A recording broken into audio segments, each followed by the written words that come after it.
Good morning, good afternoon, and good evening, and welcome to the Logical Christian Podcast. I'm your Logical Christian, Dan Erwin. If you've joined me before, welcome back. If this is your first time here, welcome.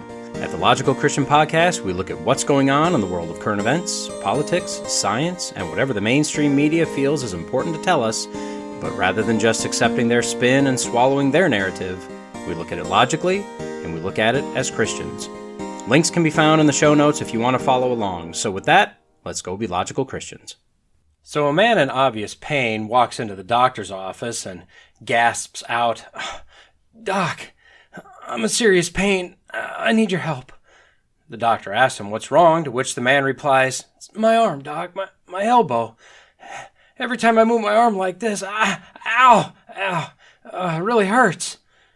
The doctor looked at the man, rubbed his chin, and said, "My recommendation is to just stop doing that."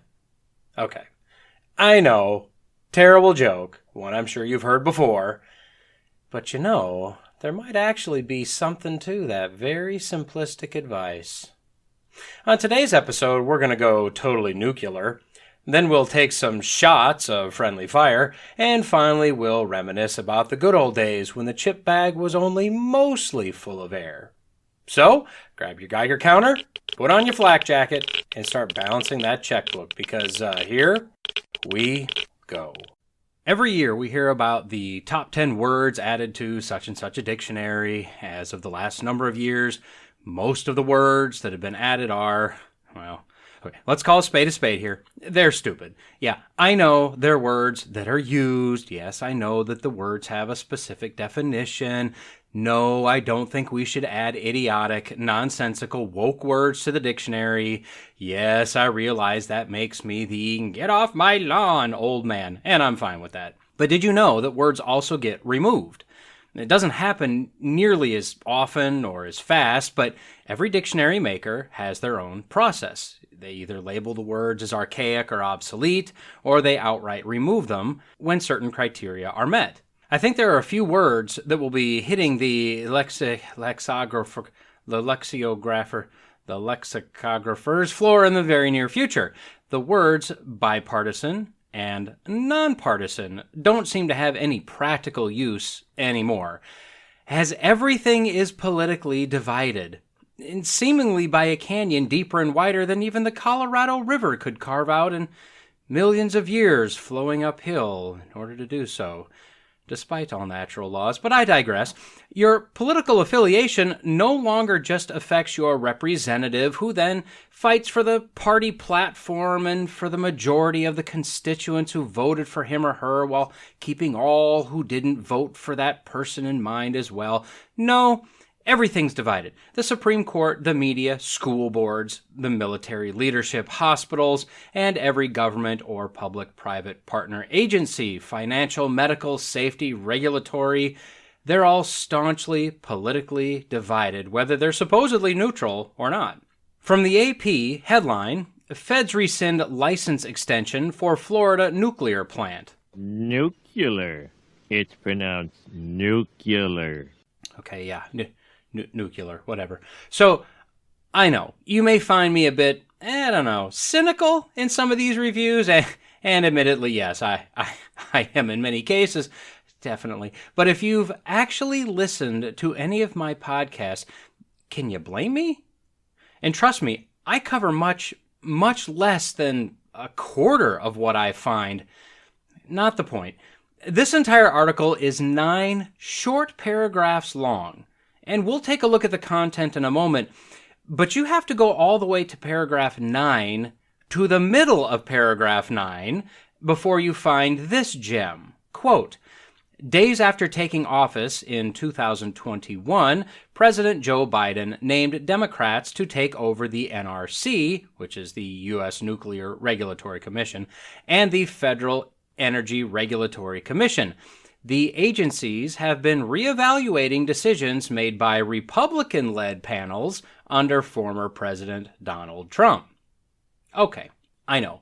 Everything that deranged orange cowboy did was at best crazy, but more likely it was absolutely deadly. I mean, $2 per gallon gas and energy independence, historically low unemployment rates, general prosperity. Need I go on with his hate and terror? This was something that Biden promised he would do on day one. Basically reverse, halt, review, and or fix everything that Trump did. On day one. On day one. Yeesh, doing that even creeps myself out, huh? Ugh. And to be honest, I have no problem with an incoming president reviewing everything his predecessors, especially the immediate predecessor, has put in place, and possibly even putting some things on hold. But Biden's handlers, overlords, caretakers, and in-home nursing staff decided to do this as a blanket order, not a piece-by-piece type of thing, which, let's be real, is a lazy, vindictive, pandering, and overall stupid move, no matter what letter is behind the name of the president. As for this specific issue, affecting not only the Turkey Point facility in Florida, but also the Peach Bottom facility in Pennsylvania, the decision to rescind the license extension pending further review is once again solidly based in settled science. That is to say, not any true science whatsoever. Okay, the background. In 2019, Florida Power and Light, FPL, was granted their request for an extension of the operating license for 2 reactors running since 1972 and 1973, to continue that operation until 2052 and 2053, respectively. The 2 reactors, per FPL's website, supply 1,600 million watts of electricity, enough to supply 900,000 average homes annually. This is a small facility overall. Turkey Point accounts for, at least from what I could find, about 1.6% of the total nuclear capacity in the U.S., and about 0.1% of the total generation capacity for the U.S. from all sources. Now, Peach Bottom is about 1.7 times larger than Turkey Point. So neither of them is huge in the grand scheme of things. But I'd say that the businesses and homes that get their power from them and the already overtaxed electrical grid would probably miss even their small contributions. So why were their extensions rescinded pending further review? Besides the fact that Trump is a lunatic, obviously trying to nukeify and blow up us all. Everyone say it with me now. Here we go. Ready? Environment. Yep, that's right. You got it. Yeah, the cleanest and safest of all the practical, realistic energy generation sources is not and has never been liked by the greenies. Because, well, not because of environmental science or science at all or safety records. Probably because they're either concerned with a nuclear incident or they're afraid that we're just pumping nuclear waste and spent fuel rods into the endangered habitats of the red-boobied titmouse, or they're just whiners that aren't happy unless they're screeching about something. Diane Curran, the attorney for Beyond Nuclear, that's the environmental group that's reading about the license extensions, stated that the environmental impact statement being used was revised in 2013 and was only looking at the reactors being extended to 2032 and 2033, which they were approved for, but not another 20 years out. She said that even the NRC has said that reactors operating longer than 60 years create unique safety and environmental issues related to the age-related degradation of safety equipment. Okay, and? I mean, this is what maintenance, preventive and predictive maintenance, and maintenance strategies are there for. And this is what capital investment for lifetime extensions is there for.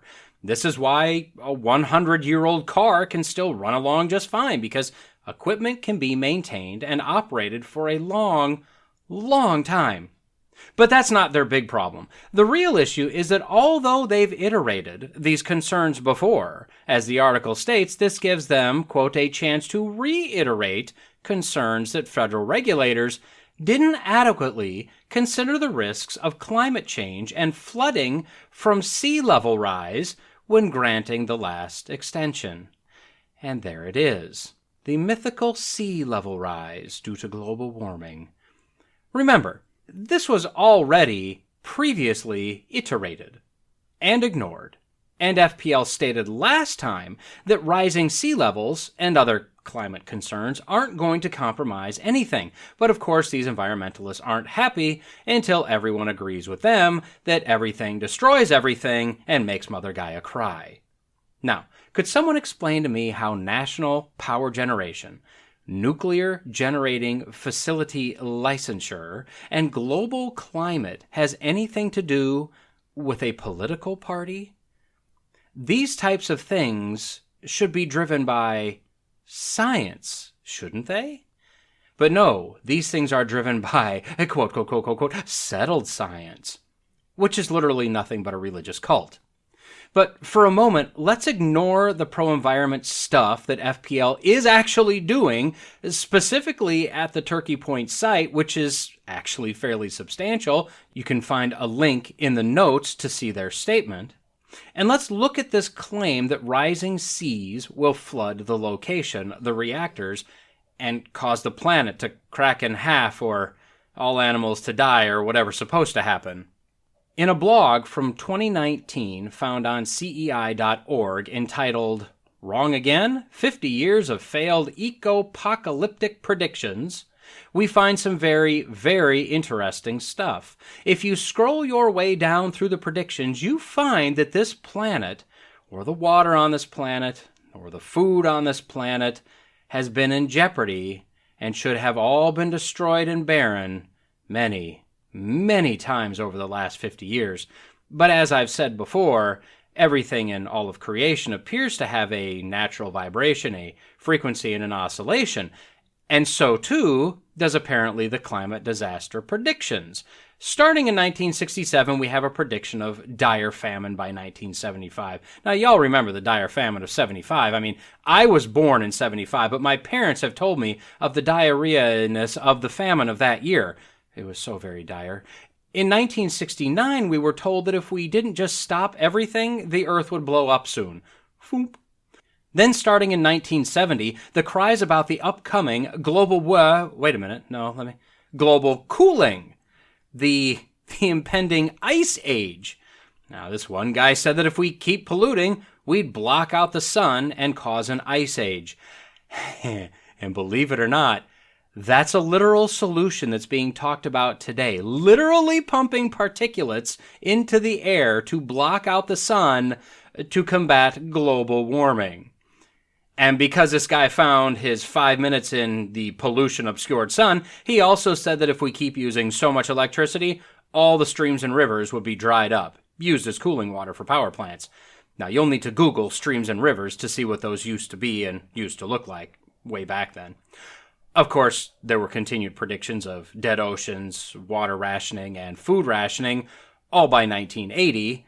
Another prediction of an ice age in 2020, or 2030, or 2070.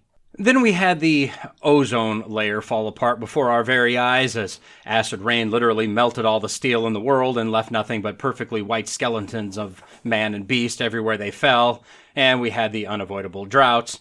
Then in 1988, the predictions started coming for global warming. Washington, D.C. was going to spend a quarter of the year over 90 degrees by the 90s. The Maldives islands were going to be completely covered by water by 2018. And I feel so bad for all of those Maldivians out there in that resort area treading water right now, just waiting for the sea levels to lower again, like Obama promised they were. In 1989, we were told that rising seas were going to obliterate nations by 2000. In 1989, we find out that we're only going to have the use of New York City's West Side Highway until 2019, at which point it will be completely underwater. In the year 2000, we were told that the young children would grow up without knowing what snow is. And as a dad of a child born in 2007, can I just speak for a moment on the futility of trying to explain the cold and the dry but wet nature of something we used to call snow? No, I can't, as that's never happened, obviously. In 2004, a secret report was obtained by The Guardian you've got to hear this. Quote, a secret report warns that major European cities will be sunk beneath rising seas as Britain is plunged into a Siberian climate by 2020. Nuclear conflict, mega droughts, famine, and widespread rioting will erupt across the world. Right? Remember 2020? Remember how brutal it was? All of that stuff? You're locked in your house? Most of y'all sinners watching the Tiger King for some unknown reason? It's exactly what was predicted. In 2008, NASA scientist and climate Looney Tune Dr. Hansen said that by 2018 the Arctic will be completely ice-free in the summer. To quote Hansen's scientific opinion, quote, we're toast. Al, you're welcome for the internet gore, told us in 2008 that by 2013 the North Polar ice cap would be gone. In 2009, Prince Charles gave us 8 years to save the world. You do remember how we all died and the planet exploded back in 2017, right? And on and on and on these go. The reality of the situation is that these climate scientists are quacks at best. Evil manipulators at worst. There's a lot of scientist money in global climate fear. But for whatever they are, for whatever goes into these predictions, not one bit of it is science. The problem, as I've stated before, is that we've taken God out of the equation of science and replaced it with evolution and random chance, and now we've even gone further and replaced it with our political ideology. See, without God at the center, we'll never get this right. Science, in fact, started as philosophy, the study of how things work, and it was started largely by Christians, almost entirely by Christians and deists, who were trying to figure out how God, or a higher power than man, put this stuff together. What are the laws that the lawmaker made and set in place? How does life work? What's up with all the stuff in the sky? How does that stay up there? How far away is it? What's it for? And then in the early 19th century, the term science was coined, and the general split from a God-based viewpoint began, as Darwin and his unprovable, illogical, and patently racist theory of evolution with random chance and survival of the fittest as their gods gained popularity. The transition from a God-based study of creation was replaced with the scientific view of a chaotic explosion, with man now being the highest power that there is. Now, because God has been relegated to the back bench, if allowed in the room at all, and really done more by one political party than the other, we now make decisions based on errant information, faulty science, incorrect assumptions, virtually no understanding of the workings of this world, and what will get us the most votes from our voting bloc. The decision to rescind the extensions for these two facilities, pending review, was done for two reasons: to smack at a political opponent and his supporters, and to allow Mother Earth to have her say. God no longer has anything to do with anything, and you see exactly where that gets us. In America, we have the best, bravest, strongest, smartest fighting force possibly ever assembled. Even with some of the insanity of our dear leaders, these men and women bravely perform their duties in the face of just about anything, to be honest. Now, I know I speak for hundreds of millions, if not billions of people, not only in America, but around the world, that sincerely thank them for what they do, for their sacrifice, and I pray for God's protection over them. One reason our military is the way that it is because they operate on a very strict chain of authority and guns, but mostly the chain of authority thing. If anyone steps out of line, there's a series of disciplinary steps that takes place to either snap them back into order or remove them. And this is absolutely necessary, as a military that resembles the classic movie Stripes would be bad. Each member of our armed forces takes an oath first to the Constitution and then to the President and commanding authorities. And relatively speaking, there's very little issue with this. Maybe it's all hush-hush, but we don't hear about massive issues of insubordination, especially the higher you go in that chain of command. But military personnel in every branch, in every position, are humans. We kind of forget about that sometimes, lumping them all together as the military or as a branch, the army. But each member is a human, an image bearer of God, with hopes, fears, emotions, dreams, strengths, weaknesses, and beliefs. And although you need to kind of check most of that at the door when you enlist, the reality is these people have God-given rights, which are broadly restated in their citizen rights that you find in the Constitution.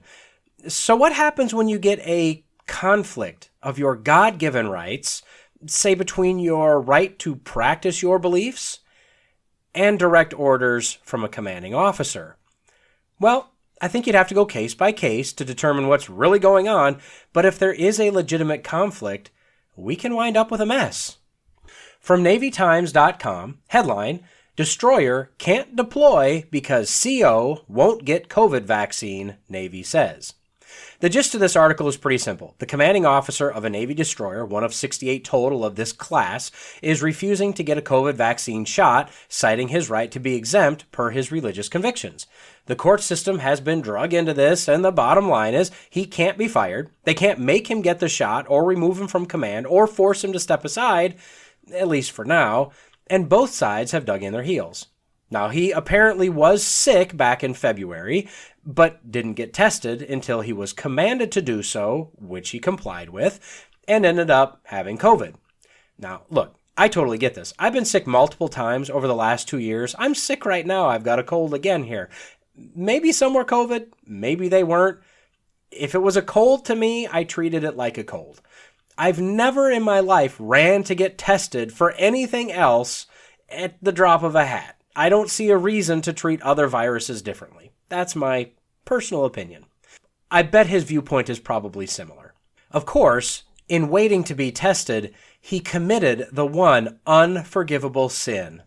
No, not blaspheming the Holy Spirit. That's child's play compared to this. He actually exposed other sailors to the COVID virus. And none of them were hospitalized or died, apparently, because judging by the tone of this article and the thoroughness of their quotes, I'm sure this article would have made that point abundantly clear had it happened. So the Navy is maintaining that he is not fit to command his boat, and that by countermanding the order given to him, he can't be expected to maintain order of a 320-sailor crew. Ergo, the destroyer is not deployable. Because of this one act of insubordination, billions of dollars of equipment is sitting idle. And so the battle rages on. Now, I don't want to go into the safety of the shot in general terms. I could argue this for hours and have, from a personal, not even a religious, just a personal standpoint, I would stand shoulder to shoulder with the CO. I think anyone that wants to get the shot has that option available. Me, after doing a lot of research, I don't think it's very wise, and if you're still debating, I'd implore you to do more research. But if you want to do it, do it. It's your body. I think if you're getting the injection because you're being forced, you may want to really think about it. That's not looking out for your safety. That's coercion at best, and really abuse. By the same token, I think that if you have personal reservations, if you have medical reasons, if you have religious reasons, you should be able to simply decline and move on with life. What I want to look at briefly is the logic behind this battle being fought between the commander and the military brass and our illustrious resident of the White Home. And to do that, we need to back up a little bit. When COVID was first revealed to us as a thing in the U.S., we were given a figure of potentially 2.2 million dead from the first wave. Now, this sent most people into various states of concern or panic. Personally, I was cautious for the first month, kind of feeling out what was going on, trying to follow the data. And after about a month, I knew this estimate was nonsense, as did a large number of the population, as they rolled out masks, enacted lockdowns, disregarded alternative medicines, opting for ventilators, and certain death. I tried to look at the logicality of what we were being told, and I found very little, if any. In fact, in 2020, there were about 350,000 people that died from COVID. And in 2021, there were about 480,000 in the U.S. And this was after a massive number of injections were administered. As of now, there have been just under 1 million deaths in the U.S. from or with COVID over 2 years and 3 waves. But we've also had data come out that suggests the real number may be more like 50% of that. The bottom line is that we don't really know how many people died from COVID or with COVID, and there's a big difference there. But we do know that low vitamin D levels, obesity, and various existing conditions, as well as age, all seem to contribute to the lethality of this virus. I only say this because I prefer to look at data over fear and rhetoric. Moving back into the military, an order was given by Commander-in-Chief President My Butt's Been Wiped that the entire military must get this magical so-called vaccine that works so well that more people died after rather than before it was rolled out. The military does have a process to allow for religious exemptions to be applied for, but from my understanding, these are basically processed as rejected from the start, and then they're analyzed to determine if there's any reason at all to grant them. As of now, very, very few have actually been granted. In large part, the military has complied with this vaccine order. Out of approximately 2.1 million military personnel, about 1.99 million are partially or fully vaccinated. That's about 95%. And about 1.65 million of those are considered fully vaccinated. You know, the 2-shot fully vaxxed, not the coming, you need a booster to be considered fully vaxxed, fully vaccinated. That equates to about 79%. For comparison, for those of you that think, well, that's not enough, we need full vaccination like we do for everything else, let me give you some data. Per the CDC, by the age of 24 months, 80.7% of children have had the DTP vaccine, 92.6% for polio, 90.8% for measles, 90.6% for Hep B, 90.2% for chickenpox, etc., etc. So with 95% having at least one shot, we've exceeded every other vaccine out there. And with 79% being fully vaccinated, we're hanging pretty close with the others. So for those of you that want more, realize that you're walking around out there with people that are unvaxxed against all sorts of things. Now, tell me why you're not worried. Come on, say it. It's because you're vaccinated with what is actually defined as a vaccination. And you're not worried about getting something like polio or measles, regardless of what someone else has chosen for themselves. Now let's pivot back to the military again, and the story at hand. Is it vital for everyone to be vaccinated against what has amounted to be a bad flu, what has deteriorated into a not quite as bad flu? If the military only has 5% not vaccinated, is that really a concern? Yeah, but maybe this virus has hit the military especially hard. I mean, they're in close quarters, they're deployed around the world. This may be an issue of the utmost concern because of the toll it's taking on our military personnel. So let's look at the numbers, shall we? So far, the military, out of about 2.1 million people, have had just under 390,000 cases, out of which 2,546, or 0.12%, were hospitalized, and 93 people, or 0.004%, have died. To put that in perspective, that's 44.3 deaths per million military personnel. That seems like not a lot, especially when you figure that in 2020, 580 active duty military took their own lives. See, that seems like more.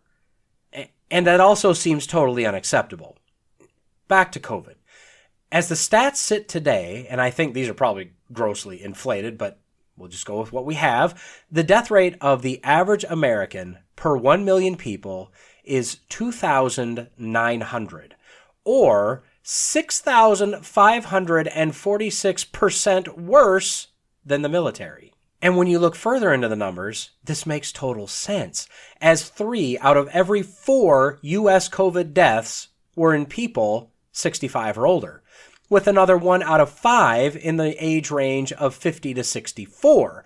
When looking at military data, it appears that about 2% of the enlisted ranks are over the age of 45, and maybe around 12% of the officers are over the age of 45, without even touching the safety or efficacy of the alleged vaccine, which is literally the most dangerous for both men and women in the age range of nearly all military personnel. Those in the military don't statistically need to worry about being hospitalized or dying from COVID. If I was told that I had a 99.88% chance I won't go to the hospital and a 99.996% chance that I won't die, I think I'd just go about my day without a care in the world, at least concerning COVID. So let's sum up what we know. The pandemic has never been as bad as the fear-mongering said it would be. The pandemic now is effectively over. People generally view this thing as a bad cold or a flu now. We're told the vaccine is safe and effective, which means if you're vaccinated, you should be protected from us filthy non-mRNA gene therapy shot getters. And if you're not protected by your vaccine, then why should I get a vaccine that doesn't work? We know that the general vaccination rate for real vaccines is in the 80 to 90% range for all the known viruses, etc., that we have shots for and have had shots for some time now. We know that the military is basically 80 to 95% vaccinated. We know the military personnel statistically won't be hospitalized and will not die from COVID. We know that military personnel are the least susceptible to COVID next to children. We know that the shot is statistically the most dangerous for those ages that make up nearly our entire active duty personnel. And we know that the Constitution and the 1993 Act signed into law entitled the Religious Freedom Restoration Act of 1993 both guarantee the right of military personnel the freedom to exercise their religious beliefs. So why is a CO being put through all of this legal crapulence again? Oh, right, because he's undeployable. Since he won't take orders, means his crew won't take orders from him. Except that he actually just returned to port on March 4th with his destroyer, with his crew, after he was sent out on a 2-week training and testing for military readiness tour. Doesn't that kind of destroy the narrative that he's undeployable? This is nothing but, bullying. To be honest, there's no data, no proof, no reason for our military leadership, such as it is, to be pursuing this commander, at least not the way they're doing. None. He clearly follows orders, and he does so quite well, as he's a commander. You don't get to that rank by being a troublemaker. But this is all about the shot. That's another reason why you, if you haven't gotten one, or if you have, but you haven't gotten a booster, this is another reason you should be putting the brakes on getting their needle in your arm initially or again. None of this is logical. It doesn't make any sense. None of anything we've been told has made any logical sense, and yet their push isn't to do what makes sense. It's to get injections in arms, no matter what. And because of this singular focus, this mindless worship of a chemical injection, this delusion that what they're trying to force will actually do something, at least something positive, because of this psychosis, we, and by we I mean our military leadership, is willing to make us that much more underprepared or ineffective as a fighting force. So I don't know if this commander is of a religion that doesn't believe in vaccines. I rather doubt it. I think that this commander is probably along the same lines I am. I believe that the shot will be damaging to the body that God has given me to take care of. And yes, before you go and I know that other things I do and eat are also damaging, but they're known quantities. Going to the doctor keeps me up on vitals, gives me direction as to what changes I should make, if I don't already know, in order to improve my health. This vaccine, as much as they want to tell you, is an unknown quantity. They didn't do animal testing. They have no long-term data. And that, to me, is enough to say, I don't feel right about pumping in a hastily manufactured mystery chemical into my body based on sketchy and apparently secret data because I'm told to. I don't think that would be being a good steward of the body I've been granted. Your opinion may differ. The freedom of religion is under attack in this country. That's what's really going on here. And it's under attack from many angles, not just the COVID angle. Let me wrap up with this. Pray for this commander. Pray for the small number of a few more thousand that are being given orders that act against their conscience. Be in prayer for our military and our country, and this can't be said enough. Go to church. Exercise your right to attend a church service in person, not in your jammies on the couch. Read your Bible, pray in general terms. Realize if we lose our freedom to worship our God, what do you got left? I think we can all agree that corporations are evil. Let's just start there. They take and they take and they take, and we are practically puppets that dance at the tug of their strings. I mean, Apple comes out with a new iPhone solely to make us want to buy it. PepsiCo keeps forcing me to try the next delicious flavor of Mountain Dew, nectar of the gods. How many times has a thug from the NyQuil Company Incorporated, I'm not looking up who owns them, practically come out of the shadows and threaten you to have a good night's sleep even whilst you feel awful? And Charmin, maybe the worst of all. They come out with Ultra Strong and essentially blackmail us into desiring to never have to worry about that kind of surprise again. And the list goes on. They're simply the worst, filling our shelves and racks with food, medicine, clothing, food, appliances, games, food, furniture, electronics, entertainment, cosmetics, and food. Okay, yes, look, I'm trying to start a new diet. Get off my back, fat. And all the while, these corporations expect us to pay them for these items while they merely compensate their thousands of employees unequally simply based on their particular position within the company and deliver evil, ill-gotten, probably, profits to the shareholders using other profits for charitable giving and research and development to bring us more and better products of what we want. And they don't pay any taxes except for what they do pay per their teams of accountants that believe they should be able to follow and utilize the tax laws that are on the books. So we can all agree, these corporations are monsters. Well, hold on to your butts. From the Business Insider via yahoo.com, headline, From 5 fewer Doritos to shrunken Gatorade bottles, here are the insidious ways companies are charging the same amount for less stuff. Terrorists. Okay, calm down, everyone. We'll never make it through this if we lose our heads. First, the gist of the article, which it won't really take that long. We're currently in a period, and really have been for a long time, it's just really ramping up right now, of shrinkflation. No, that's not what happens to a balloon over time. It's a process that companies use to resize or repackage products to give us less while charging us the same, or potentially more. The article clearly makes this point, and they also say that our current issues are due to yet ongoing pandemic fallout, which seems odd since it only lasted 15 days. Doesn't matter. As well as, quote, a side effect of inflation, which is being boosted by the Russian invasion of Ukraine. You know, Russian oil and whatnot. Okay, we'll come back to that. They state correctly that inflation is something that everyone feels in real time. It affects everything. And as something like the cost of gas rises, so does the cost of our shelf-dwelling necessities. This is a given. We know this. I guess we're cool with this from their perspective. But shrinkflation, we are not okay with shrinkflation.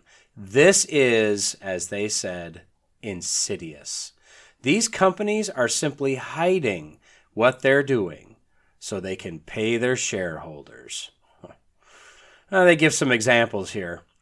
They ask if you'd notice a bag of Doritos with 5 fewer chips. Well, I mean, if it's the party size, probably not.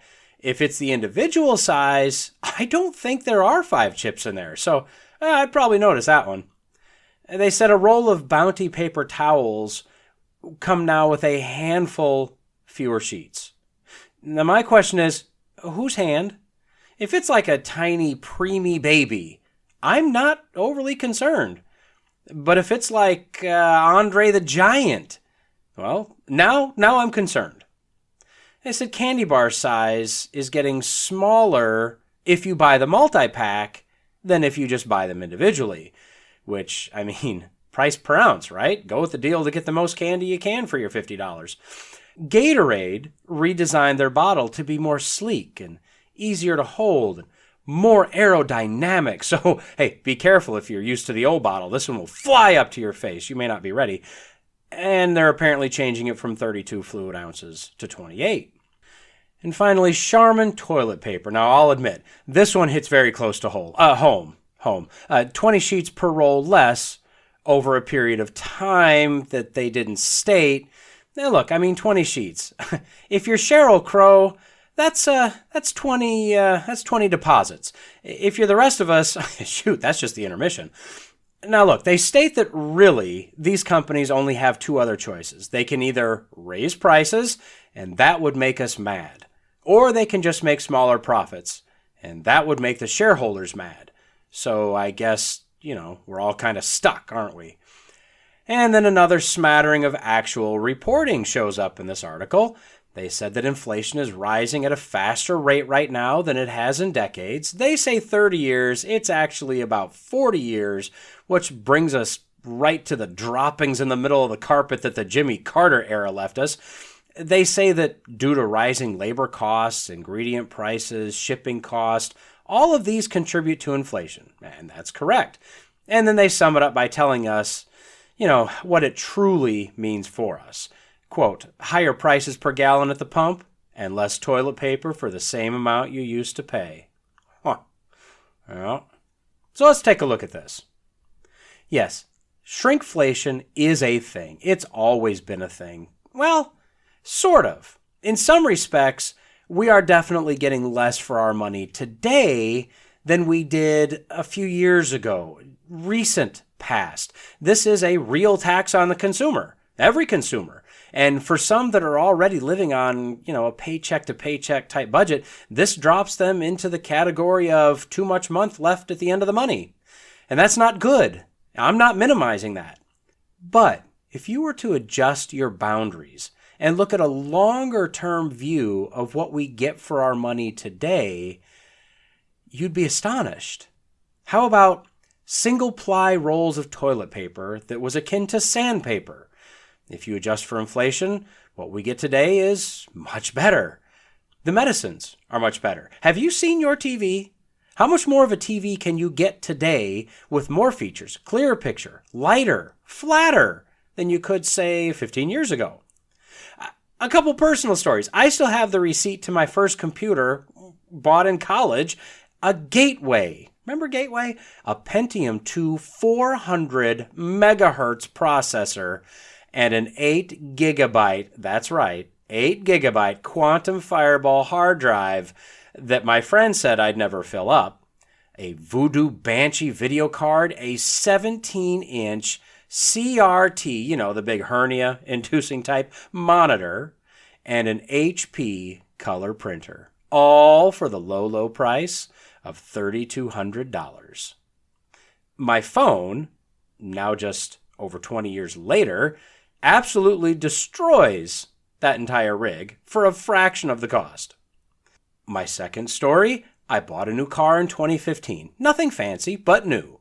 My dad was a little sticker shocked, so we compared.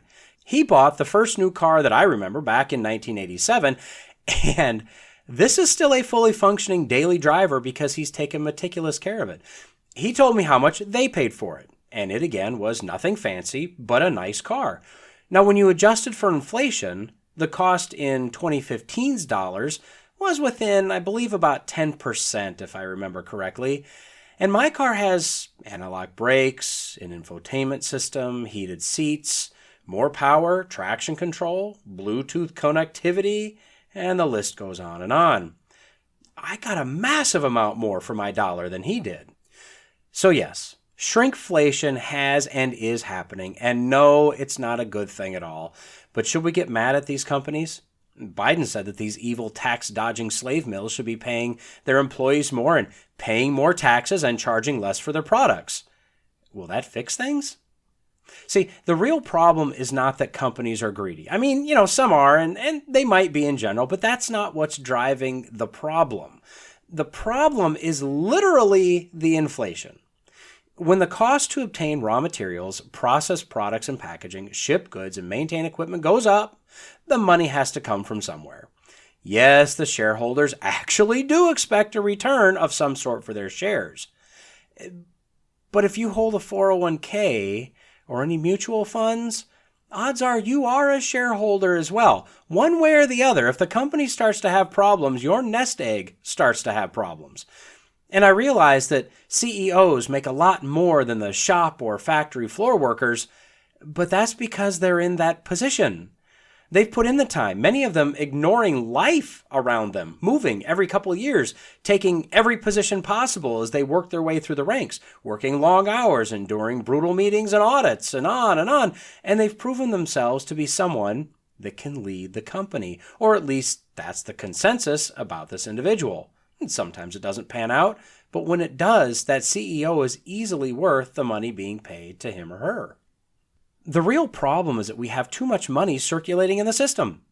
And the recent cranking up of the money printers by Trump, because yes, he started this current wave, and now Biden, and you can actually go backward through a number of presidents that have been doing this, left and right, but with the extraordinary creation of money in the past few years, the money is becoming more and more worthless, meaning you need more and more of it to buy the same thing.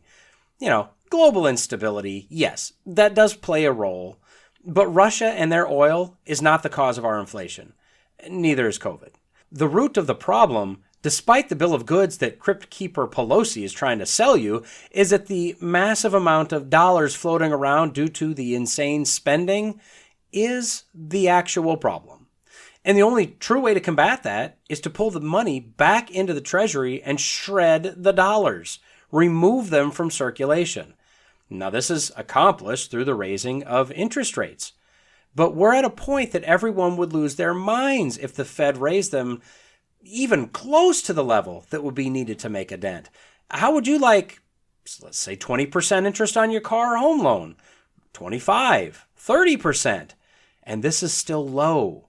But these rates over a number of years, along with cutting government spending to only the essentials, not just cutting the deficit, the amount that we put on the credit card every year, but actually paying on or paying down or paying off the debt, those things would make a difference.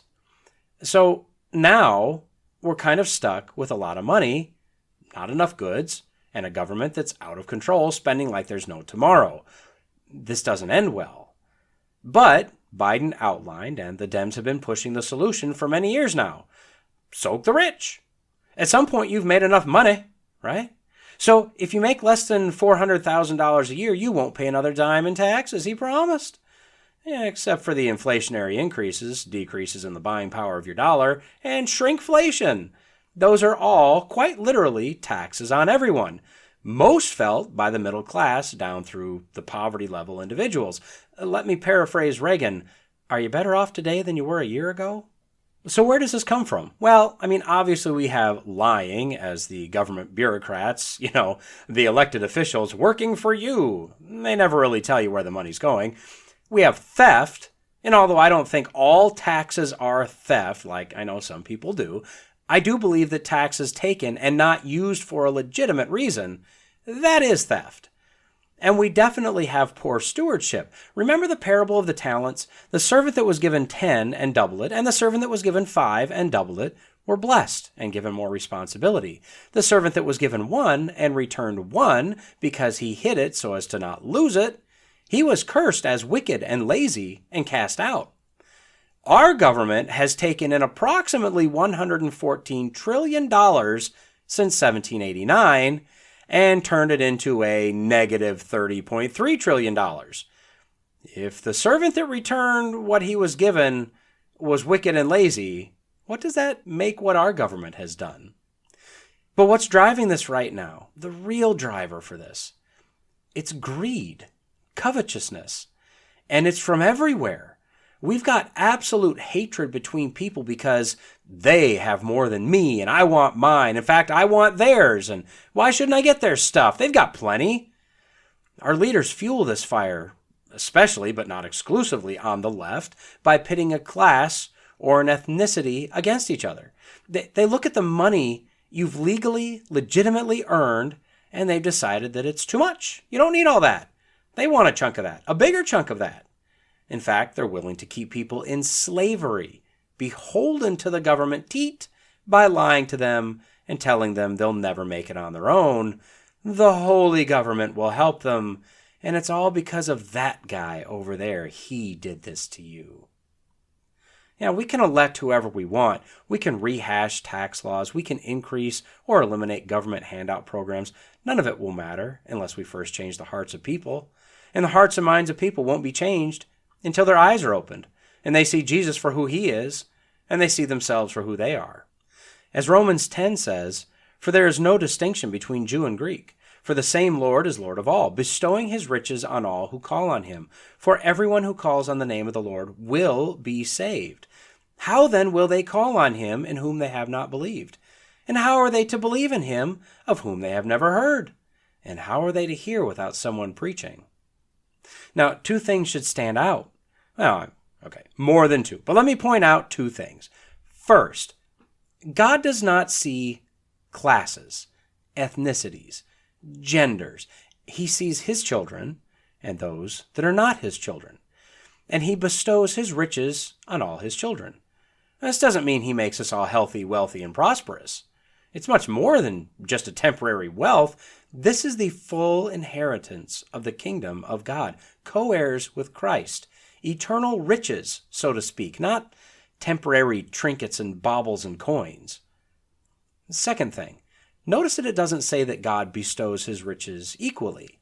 Now, I don't really want to go too far arguing from a point of silence, but it just says that God bestows his riches on all who call on him. Now, with regard to salvation, yes, all who are saved are given the same salvation. But the Bible does clearly mention rewards in heaven. It won't matter, as we'll cast our rewards at the feet of Jesus, who is worthy of all rewards, but it is mentioned, and whatever God bestows on us will be perfect, and we will not feel slighted or arrogant or even worthy. So to wrap this up, let me give you what may be a controversial personal opinion. Ready? I believe that socialism is the perfect system in a creation untainted by sin. The base principle of a utopian socialistic society is to those according to their need and from those according to their ability.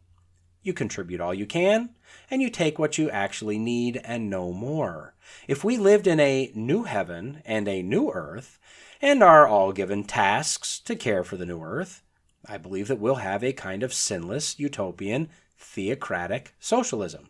We will all contribute all that we can. We will all take what we need, and perfect harmony will be established.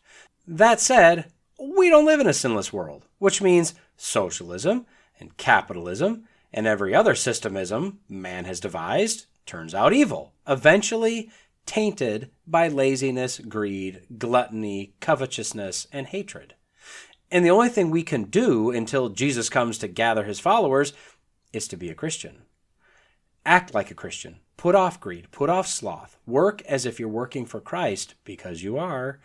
Pray, read, and go and tell others. This sinful system may never change in this current era, but being the instrument that God uses to reach a lost individual and show them that there's a better way than a sinful life, true joy that reveals the murderous nature of hating someone else, an eternal truth that transcends money, riches that all the wealth of man can't even begin to compete with. That, not the triviality of this world, is what truly matters. And with that, we've reached the end of this episode of the Logical Christian Podcast. If you've made it this far, the odds are you liked what you heard. I'd greatly appreciate a like, a comment, and a review if you're so inclined. As you likely already know, it all helps with the algorithms. Don't forget to subscribe so you can be notified whenever a new episode drops. And finally, if you found this podcast useful or entertaining, share it with your friends, your enemies, your in-laws, your outlaws. If you want to reach me, you can do so at lcpodcast@outlook.com, or increasingly, I'll be using @lcpodcast on Getter. Lawrence J. Peters said, "Against logic there is no armor like ignorance. But Jesus told us that if you abide in my word, you are truly my disciples, and you will know the truth, and the truth will set you free." So stay in the word, stay logical, stay faithful, and until next time, God bless.